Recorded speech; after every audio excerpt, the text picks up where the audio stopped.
요한복음 19장 23절에서 30절 그리스도의 마지막 사명이라는 말씀의 제목으로 함께 하나님의 말씀의 은혜를 나누고자 원합니다. 요한복음에서 예수님의 고난은 그의 영광의 빛으로 채색되어 있습니다. 예수님의 고난을 조롱과 고통으로 묘사하는 것이 아니라 고난마저 하나님의 아들의 영광이라고 요한복음은 증거합니다. 때문에 오늘 본문을 해석하는 것도 이 큰 흐름에 비추어서 해석을 해야 합니다. 오늘 예수님께서 십자가에 달려 죽음을 맞이한 순간을 기록하고 있습니다. 요한복음은 그의 마지막마저 그가 선택한 것이며 영광스러웠다 증거합니다. 먼저 본문 23절에서 25절의 말씀을 보겠습니다. 군인들이 예수를 십자가에 못 박고 그의 옷을 취하여 네 깃에 나누어 각각 한 깃씩 얻고 속옷도 취하니 이 속옷은 호지 아니하고 위로부터 통으로 짠 것이라. 군인들이 서로 말하되 이것을 찢지 말고 누가 얻나 제비 뽑자 하니 이는 성경에 그들이 내 옷을 나누고 내 옷을 제비 뽑나이다 한 것을 응하게 하려 함이러라. 군인들은 이런 일을 하고 예수의 십자가 곁에는 그 어머니와 이모와 글로바의 아내 마리아와 막달라 마리아가 섰는지라. 이 본문에서 군병들이 하는 일과 십자가 곁에 섰는 여인들이 대조를 이루고 있습니다. 다른 복음서에서는 예수님을 십자가에 못 박고 옷을 제비 뽑아 나눴다고 간단하게 언급을 합니다. 그러나 요한복음에서는 제비 뽑아 옷을 나누는 과정을 자세히 언급하고 있습니다. 요한복음은 예수님의 영광에 초점을 맞춰 설명하기 때문에 십자가 상에서 그가 얼마나 모욕과 천시를 받았는지를 기록하지 않고 군병들이 옷을 나눴다는 사건만을 기록합니다. 공간복음에서는 내가 십자가에서 내려와 봐라, 하나님이 너를 기뻐하신다면 살릴 것이다 라는 등등으로 여러 가지 조롱을 하는 모습을 기록합니다. 그러나 요한복음에서는 그런 조롱의 내용은 빠지고 옷을 제비 뽑아 나눈 일만을 기록합니다. 그리고 이 사건이 성경을 응하게 하는 것이라고 말씀합니다. 이 성경을 응하게 하는 것은 시편 69편과 시편 22편의 내용입니다. 이 중에 우리는 시편 22편 18절의 말씀을 읽어드리도록 하겠습니다. 내 겉옷을 나누며 속옷을 제비 뽑나이다. 여호와여 멀리하지 마옵소서. 나의 힘이시여 속히 나를 도우소서. 이 시는 다윗의 시인데 그가 모든 옷이 벗겨져 나뉠 만큼 위급한 상황의 심경을 기록한 것입니다. 시편 22편의 내용은 그가 위급한 상황에서 하나님을 신뢰하고 그의 도우심을 구하는 것입니다. 이런 다윗의 시를 예수님께서는 자신에게 성취되었다고 말씀하십니다. 이 다윗의 시가 오늘 여기에서 이루어졌다고 예수님께서 말씀하고 있는 것입니다. 여러분, 우리는 분명히 알고 있는 것처럼 고난은 고난인 것입니다. 어려움은 어려움인 것이고 아픔은 아픔입니다. 그런데 요한복음은 이런 고난까지도 영광으로 색칠하고 있습니다. 주님께서는 큰 고난을 당하셔서 십자가에 달리셨습니다. 그런데 그의 옷이 하나도 상하지 않았습니다. 그의 옷이 찢기지 않았습니다. 왜냐하면 하나님께서 그의 아들과 함께 하시기 때문입니다. 이 고난의 장면을 그리스도께서 십자가에 달리신 것을 우리는 그동안 아픔이요, 눈물이요, 고통이요, 슬픔이라고 이해했는데 요한복음은 그런 아픔과 눈물을 기록하는 것이 아니라 그의 옷마저 상하지 아니할 정도로 존귀한 분이셨다. 그런 영광이 나타났다고 기록하는 것입니다. 이것은 그의 고난까지도 그의 영광이 보존되는 방식으로 말씀하고 있는 것입니다. 그는 비천하게 찢기고 비천하게 조롱받으신 분이 아니십니다. 그래서 요한복음은 함께 달린 강도들의 조롱도 모든 사람들이 고개를 흔들어버린 고난도 언급하지 않습니다. 오히려 그의 겉옷과 속옷의 실밥 하나 터지지 않도록 하신 것은 하나님께서 그의 아들과 함께 하고 계심을 증거하는 것입니다. 이것이 그의 영광입니다. 그리고 우리의 영광입니다. 주님께서는 주의 백성들을 이처럼 보호하시고 지키십니다. 옷에 실밥 하나 손상되지 않고 옷이 찢기지 않은 것처럼 주님께서는 여전히 자기 백성들을 보호하실 수 있는 권세와 능력의 존귀함을 가지고 있습니다.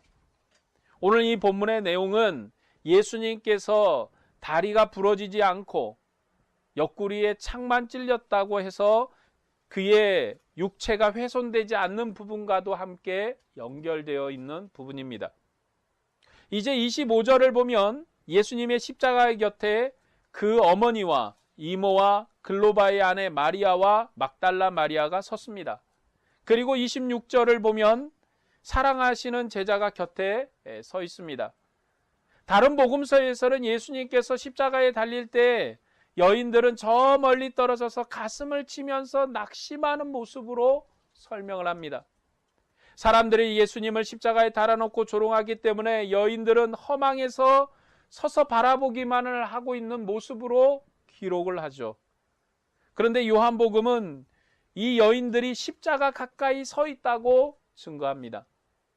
그리고 서 있는 순서가 어머니 마리아와 이모와 글로바의 아내 마리아와 막달라 마리아 순이었다고 기록합니다.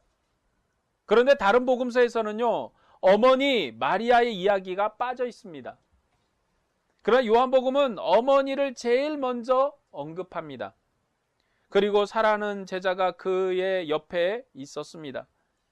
십자가 곁에는 그의 어머니와 이모, 막달라 마리아와 사랑하는 제자까지 예수님을 사랑하는 자들이 그의 곁에 가까이 있었습니다. 요한복음은 주님께서 십자가에 달리실 때까지도 사랑하는 자들과 교제하시는 분이라고 묘사합니다. 또한 주님께서는 목자장으로서 제자들과 함께 하시는 분이시기 때문에 그를 사랑하는 제자들도, 그를 사랑하는 모든 이들도 두려움 없이 십자가 곁에 서 있습니다. 본문 26절에서 27절의 말씀을 보겠습니다. 예수께서 자기 어머니와 사랑하는 제자가 곁에 서 있는 줄을 보시고 자기 어머니에게 말씀하시되 여자여 보소서 아들이니다 하시고 또 그 제자에게 이르시되 보라 내 어머니라 하신대 그때부터 그 제자가 자기 집에 모시니라. 이 내용은 요한복음에만 있는 내용입니다. 다른 복음서에는 이 내용이 기록되어 있지 않고 요한복음에만 기록되어 있습니다. 이것이 요한복음에만 기록되어 있는 이유는 요한복음의 특징이기 때문입니다. 마태와 누가는 나의 하나님 어찌하여 나를 버리셨나이까 하는 말에 강조를 합니다. 누가복음은 강도에게 내가 나와 함께 낙원에 있을 것이라고 자신을 십자가에 못 박은 사람들을 용서하신 것을 강조합니다. 그는 원수를 용서하시고 회개하는 강도에게 하나님의 나라를 약속하신 분이라고 누가복음은 언급합니다. 요한복음은 사랑하는 어머니를 사랑하는 제자에게 부탁하는 장면이 기록되어 있습니다. 여기 여자여 하는 말은 버릇없는 말이 아니고 존칭어입니다. 사용된 언어를 보면 보소서 아들이니다, 내 어머니라 라는 언어를 씁니다. 이 언어는 가족관계를 확립하는 언어입니다. 예수님께서는 장남이셨고 그 밑에 동생들도 있었습니다. 그러나 그들에게 어머니를 부탁한 것이 아니라 사랑하는 제자에게 부탁했습니다. 요한복음 2장에서 보면 갈릴리 혼인잔치 초청을 받았을 때 예수님과 그의 어머니 그리고 제자들이 초청을 받았지만 형제들이 초청을 받았다는 말이 없습니다. 그리고 예수님께서 형제들과 가버나움에서 사실 때 형제들이 예루살렘에 올라가라고 말을 했는데 이것은 예수님을 믿지 않았기 때문에 한 말이기도 했습니다. 예수님께서 십자가에 달릴 그때 그의 곁에는 어머니와 이모 그리고 사랑하는 제자와 같이 지극히 가까운 믿음의 백성들은 함께 있었어도 형제들은 없었습니다. 그렇기 때문에 예수님께서 사랑하는 자에게 어머니를 부탁하신 것은 장남으로서 본분을 하기 위한 것이 아닙니다. 이것은 예수님께서 사랑하는 제자에게 자기 어머니를 부탁한 것은 입양식입니다. 그의 동생들이 있었는데도 사랑하는 제자와 어머니를 연결시키고 있습니다. 이는 새로운 가족관계를 세우는 것입니다. 28절의 말씀을 보겠습니다. 그 후에 예수께서 이 모든 일이 다 이루신 줄 아시고 성경을 응하게 하려 하사 이르시되 내가 목마르다. 예수님께서 십자가에서 마지막 하신 일은 새로운 가족관계를 세우는 것이었습니다. 그리고 이 일은 성경을 응하게 하려는 일이라고 기록합니다. 지금 예수님께서 십자가에서 마지막 하신 일이 무엇이었습니까? 자신의 어머니를 자신의 사랑하는 제자에게 부탁했고, 그리고 이 어머니에게 제자를 아들로 주셨습니다. 이 일이 성경에서 응하게 하는 마지막 일이었습니다. 예수님께서는 많은 형제가 있었습니다. 그런데도 그의 어머니를 형제에게 부탁하지 않고 사랑하는 제자에게 부탁했습니다. 요한복음 서론에서 보면 영접하는 자, 곧 그 이름을 믿는 자들에게는 하나님의 자녀가 되는 권세를 주셨으니 이는 혈통으로나 육정으로나 사람의 뜻으로 나지 아니하고 오직 하나님께로부터 난 자들이라고 말씀하십니다. 새로운 가족 공동체, 새로운 하나님의 나라 백성을 만드셨음을 분명히 말씀하고 있습니다. 예수님께서는 자신을 따르는 신실한 양들과 사랑하는 자들을 통해서 새로운 공동체를 만드셨습니다. 그리고 십자가에 달린 상황에서도 사랑하는 제자를 어머니에게 이방시킴으로 새로운 가족 관계를 만드시고 자신의 사명을 완수하셨습니다. 이것이 예수님께서 하신 마지막 일입니다. 예수님께서 하신 마지막 일은 새로운 가족 공동체, 새로운 연합체를 만든 것입니다. 그리고 이제는 이 새로운 연합체가 주의 교회, 하나님의 나라의 틀이기도 합니다. 이전의 구약시대는 혈육을 따르는 가족관계였습니다. 아브라함의 후손이 바로 하나님 백성이었습니다. 이삭과 야곱을 통해서 낳은 이들이 하나님의 백성이요 하나님의 자녀들이었습니다. 그러나 신약시대는 믿음을 따르는 새로운 가족관계 공동체를 가지고 있습니다. 이 신약교회는 믿음을 따르는 새로운 가족 공동체로 구성되는 것이 신약교회입니다. 예수님께서는 이 일을 위해서 세상에 오셨습니다. 아버지와 아들이 하나 된 것처럼 자기를 믿는 자들이 아버지와 하나가 되고 서로가 하나가 되게 하기 위해서 세상에 오셨습니다. 주님께서는 그의 백성을 사랑하신 것처럼 그의 백성들도 서로 사랑해서 온전히 하나가 되게 하기 위해서 세상에 오셨습니다. 그래서 그가 죽으실 때 어머니와 사랑하는 제자를 아들의 관계로 연결시키셔서 새로운 가족 공동체를 만드신 것입니다. 이것이 주님께서 하신 모든 일의 완성이었습니다. 이것이 주님의 마지막 일이었다고. 그래서 요한복음 서론에서 말한 것처럼 예수 그리스도를 영접하는 자는 혈통으로나 육정으로나 사람의 뜻으로 나지 않는 백성이라고 말씀하신 것처럼 주님께서는 마지막 십자가에 죽으실 때 이 가족 공동체를 만드심으로 이 가족 공동체 새로운 연합의 관계, 새로운 하나님의 백성의 관계를 만드심으로 이제 주님께서 하시려는 일을 완성시킨 것입니다. 이처럼 마태복음 서론과 예수님의 십자가의 죽으심이 함께 연결되어 있는 것을 우리는 볼 수 있습니다. 이것이 바로 주님이 하신 모든 일의 완성입니다. 주님께서 모든 일을 완성하셨기 때문에 아버지께로 돌아가셨다고 요한복음은 기록합니다. 주님은 자신의 사명을 다 완성하시고 아버지께 가셨습니다. 본문 28절에서 30절의 말씀을 읽겠습니다. 구이 예수께서 모든 일이 이미 이루신 줄 아시고 성경을 응하게 하려 하사 이르시되 내가 목마르다 하시니 거기 신포도주가 가득히 담긴 그릇이 있는지라. 사람들이 신포도주를 적신 해면을 우슬초에 메어 예수의 입에 대니 예수께서 신포도주를 받으신 후에 이르시되 다 이루었다 하시고 머리를 숙이니 영혼이 떠나 가시니라. 다른 복음서에서는 이 포도주를 마신 사건이 2번 언급되어 있습니다. 그리고 신포도주를 드린 것은 예수님께서 나의 하나님 어찌하여 나를 버리셨나이까 하는 그 말에 사람들이 엘리야가 와서 저를 구해줄지 모르니 죽지 않도록 신포도주를 먹이도록 했습니다. 그래서 조롱당하는 기사에서 포도주 사건이 나오고 기록됩니다. 그러나 요한복음에서는 이 기사를 고난 장면에 배열하지 않습니다. 새로운 공동체를 만드시고 성경을 응하게 하시려고 내가 목마르다 말씀하신 것으로 기록합니다. 예수님께서는 신포도주를 맛보시고 돌아가셨습니다. 예수님께서는 자신의 일을 다 이루신 줄 아셨고 성경을 응하게 하기 위해서 스스로 말씀하셨습니다. 이 장면은 예수님의 고난이긴 한데 그의 영광으로 기록된 그러한 대표적인 내용이 될 것입니다. 사람들이 예수님을 살리기 위해서 신포도주를 준 것이 아니라 스스로 목마르다고 해서 준 것입니다. 그래서 이 장면은 왕적인 위엄을 갖추고 있습니다. 그는 고난을 받으셨지만 스스로 목마르다고 먹을 것을 요청하셨고 사람들로부터 먹을 것을 받았는데 신포도주를 받으셨습니다. 이처럼 요한복음은 예수님의 마지막 고난까지도 그의 왕적인 위엄을 언급합니다. 예수님의 명패도 히브리와 로마와 헬라말로 유대인의 왕 나사렛 예수라고 기록했습니다. 그 명패를 통해서 예수님께서는 유대인의 왕이라는 사실을 천하만민이 볼 수 있도록 증거하셨습니다. 그뿐만 아니라 예수님께서는 십자가에 달리셨을 때에도 옷이 하나도 찢기지 않았습니다.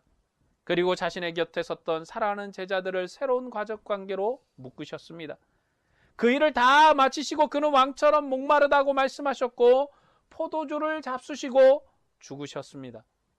그는 이 모든 일을 다 이루시고 영원히 아버지께로 돌아가셨습니다. 예수님께서는 아버지의 뜻을 다 이루신 분이십니다. 그는 아버지로부터 보내심을 받았습니다. 그래서 그는 아버지의 말씀과 아버지의 행동으로서 자신을 세상에 증거하셨습니다. 때문에 이제 누구든지 예수님을 믿으면 아버지와 아들이 창세전에 서로 얼굴을 대면한 것처럼 이 아버지를 대면하는 새로운 출생의 아들이 되는 것입니다. 이전 혈육의 아들이 아니라 하나님께서 지으신 새로운 아들이 되는 것입니다. 주님께서는 자기 백성을 새로운 아들로 출생시키기 위해서 목자장으로서 스스로 목숨을 버리신 것입니다. 그는 목자장으로서 이스라엘 양들과 울타리 밖의 양들을 모아서 하나가 되게 하는 온전한 연합의 관계를 회복시키셨습니다. 이것이 주님께서 십자가에서 이루신 마지막 일이십니다. 요한복음에서 예수님의 출생 기사가 없다는 것을 우리는 생각해 봐야 합니다. 마태나 다른 복음서에서는 예수님의 출생 기록이 있는데 요한복음에서는 예수님의 출생 기록이 없습니다. 그 대신에 요한복음은 말씀이 육신이 되어 우리 가운데 거하심에 우리가 그의 영광을 보니 아버지의 독생자의 영광이요 은혜와 진리가 충만하더라고 독생자의 영광과 하나님의 아들이라는 칭호를 많이 반복해서 사용합니다.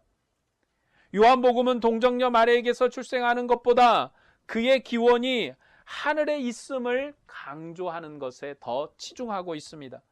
하지만 유대인들은 예수님의 기원을 스스로 잘한다고 생각했습니다. 그는 나사렛 촌사람이고 그의 어머니가 누구인지 형제가 누구인지 유대인들은 잘 알고 있었습니다. 그래서 그들은 예수님을 믿지 않았습니다. 그러나 요한복음에서 예수님께서 자신을 증거하기를 나는 위로부터 왔다고 증거하십니다. 예수님은 위로부터 오셨다. 그 기원을 하늘에 두시고 아버지께 두시는 것으로 설명하십니다. 그는 내가 어디서부터 왔으며 어디로 가는 줄 알지만 너희들은 그것을 모른다고 그 기원을 항상 아버지께 두고 예수님은 설명하십니다.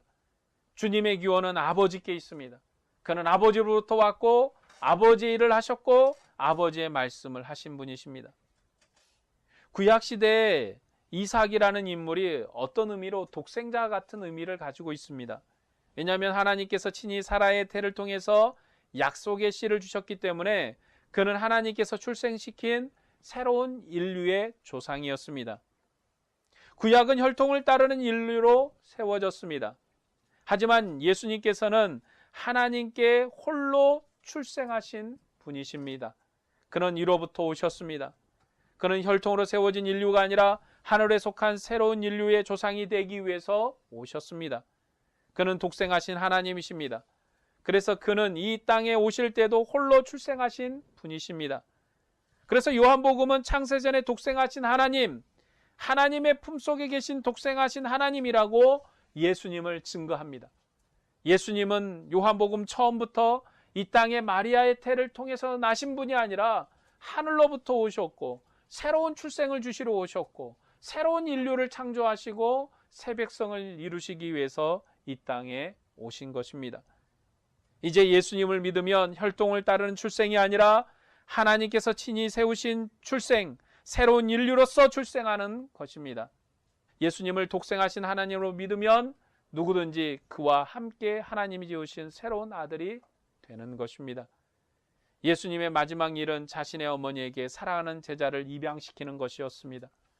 마리아는 예수님을 낳았지만 이제 수고하지 않고 낳은 아들, 사랑하는 제자가 그의 새로운 아들이 되었습니다. 구약에서는 사라를 통해 이삭을 낳고 이삭을 통해서 야곱과 12족장을 낳아 이스라엘이 구성된 것처럼 예수님은 죽으실 때 마리아와 사라하는 제자를 새로운 가족으로 연결시키셔서 새로운 공동체를 만드셨습니다. 예수님의 사랑하는 제자가 바로 새로운 가족 공동체입니다. 이것이 요한복음이 말하는 교회의 모습입니다. 요한복음이 증거하는 교회의 모습은 그리스도의 사랑으로 그리스도의 그 죽으심과 부활로 연결된 사랑의 공동체입니다. 가족의 공동체입니다. 그래서 서로 사랑하라고 주님이 말씀하시는 것입니다. 신약교회는 가족 공동체로 이루어졌습니다. 주님의 이름으로 이룬 믿음의 교회는 가족 공동체의 형제임을 잊지 말아야 합니다. 오늘 우리가 기억해야 될 제일 중요한 내용은 뭐냐? 주님께서 이루신 마지막 사건, 마지막 사명은 가족 공동체를 만드는 것입니다. 그것은 바로 교회입니다. 교회는 가족 공동체로 연합되어 있습니다. 가족 공동체로서 하나가 되어 있습니다. 하늘 아버지를 중심으로 우리의 형제가 되신 예수 그리스도 안에서 우리가 한 지체로서 가족이 되는 것입니다. 오늘 말씀을 정리하고 적용하고자 합니다. 아버지 아들이 서로 하나로 교제했던 것처럼 누구든지 예수님을 믿으면 하나님 안에 있고 아버지와 아들이 하나인 것처럼 하나를 이룹니다. 우리가 새로운 가족 공동체, 새로운 백성이 되는 것입니다. 이것은 예수님께서 이루신 일입니다. 예수님께서 십자가의 죽으심으로 이 일을 이루셨습니다. 예수님을 믿기 이전에는 우리들이 그런 관계로 살 수가 없었습니다. 요한복음은 주님께서 얼마나 탁월하게 그리스도의 몸인 교회를 지으셨는지를 설명합니다. 하나님의 아들은 우리에게 생명을 얻게 하시려고 친히 자신의 몸을 들이셨습니다. 그는 참 목자장으로서 죽으실 때까지도 사랑하는 자들을 끝까지 지키셨습니다. 그는 죽음을 앞에 두고도 마지막 하신 일은 새로운 가족 공동체, 새로운 백성을 지으신 일을 하셨습니다. 주님께서는 새로운 가족 공동체를 이루셨고 십자가에서 죽으셨습니다. 그리고 그는 부활하셔서 아버지께로 돌아가셨고 약속을 따라 성령을 보내셨습니다. 이제 그의 성령이 우리 가운데 함께 계십니다. 그가 이 세상에서 자기의 어머니와 사랑하는 제자들과 함께 계셨던 것처럼 이 시대는 아버지와 아들의 이름으로 성령을 보내셔서 우리 안에 거처를 두시고 영원히 함께 계십니다. 아들은 이 성령 안에서 우리와 한 몸, 한 영으로 살고 계십니다. 아들의 죽음으로 이 은혜의 복이 우리에게 임했음을 꼭 기억하시기를 바랍니다. 이전에는 죄 때문에 자기 백성과 하나님 사이에 간격이 있었습니다. 그러나 이제 아들 안에서 새로운 출생으로 새 백성이 된 은혜를 주셨기 때문에 우리들은 간격 없이 하나님을 아버지라고 부르게 되었습니다. 이제 누구든지 예수님을 믿으면 혈통을 따른 이스라엘이 아니라 그리스도 예수 안에서 가족 공동체가 되는 것입니다. 구약 때는 사라를 통해서 이스라엘이 구성되었지만 신약 때는 아들 예수 그리스도를 통해서 하늘에 속한 새 백성, 새로운 가족 공동체가 구성되는 것입니다. 예수님께서는 땅에서 마리아를 통해 혈육의 가족 공동체를 이루셨고 십자가의 죽으심을 통해서는 하늘에 속한 새로운 가족 공동체를 이루셨습니다. 예수님의 죽으심 때문에 우리가 이 은혜를 얻었습니다. 그가 죽으시고 창세전에 계셨던 아버지의 영광으로 돌아가심으로 우리들은 하나님 품 안에 한 몸 한 영으로 살게 되었습니다. 이것이 오늘 교회가 누리는 생명이요 영광입니다. 오늘 여러분이 누리는 영광과 은혜입니다. 주님께서는 다시 이 땅에 오실 때까지 목자장으로서 그의 사랑하는 교회를 지키십니다. 그의 옷 하나 찢어지지 않는 것처럼 그의 백성을 눈동자처럼 지키실 것입니다. 주님께서는 옷조각 하나도 함부로 할 수 없는 왕적인 위엄을 가지신 분이십니다. 그리고 그가 십자가에 달리실 때 사랑하는 자들을 그 곁에 올 수 있도록 하신 것처럼 그의 백성들을 보호하시고 지키십니다. 때문에 주님께서 부활하신 후에 멀리 떠난 베드로도 부르셨고 고기 잡으러 간 많은 제자들을 부르셔서 자신을 따르도록 하셨습니다. 주님께서 오늘 또 생명의 목자장으로서 우리와 함께 계십니다. 우리들은 조금도 세상을 두려워하지 말아야 합니다. 주님은 자신의 몸을 주심으로 우리들을 사랑의 공동체, 교회로 묶으셨습니다. 아버지와 아들이 하나인 것처럼 우리들을 그리스도 예수 안에서 하나가 되게 하셔서 한 몸 한 영의 생명의 교제를 누리게 하셨습니다. 그렇기 때문에 우리들은 죽음의 세력의 역사하는 세상에서도 두려움 없이 주님 곁에 머물고 주님과 동행할 수 있는 것입니다. 우리들은 한 몸, 한 지체가 된 교회 공동체를 사랑해야 합니다. 주님께서 그의 살과 피로 영원한 생명의 교제로 교회를 선물하셨다는 사실을 우리들은 명심해야 합니다. 그리스도의 지체가 된 형제 자매들은 그리스도의 생명으로 연합되었음을 깨달아 서로 사랑해야 합니다. 주님께서 자신을 스스로 낮추시고 제자들의 발을 씻기심으로 그들을 섬기셨습니다. 그처럼 우리들도 주님을 본받아 서로 사랑해야 합니다. 우리가 서로 섬김의 사랑을 행함으로 많은 사람이 하나님이 우리를 사랑하신 줄을 알게 될 것입니다.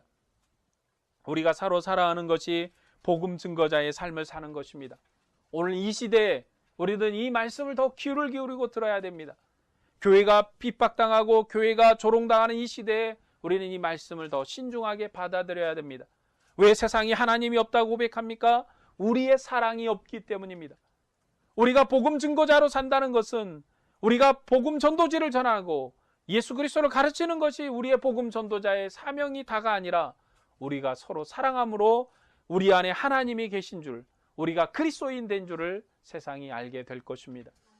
그렇기 때문에 그 일을 위해서 주님은 우리를 그리스도의 공동체, 가족의 공동체로 만드신 것입니다. 주님은 그 일을 만드시기 위해서 스스로 낮추시고 주님께서는 제자들의 발을 씻기신 것입니다. 그리고 자신의 생명을 버리신 것입니다. 오늘 이 요한복음에서 주님은 이 일을 위해서 자기의 생명을 스스로 버리신 주님이신 것입니다. 여러분, 우리 모두가 그리스도의 사랑을 받았으니 주의 사랑으로 서로 사랑해서 합당한 복음 증거자가 되시기를 바랍니다. 우리 모두가 이런 복음 증거자가 되시기를 주님의 이름으로 축복합니다. 기도하겠습니다.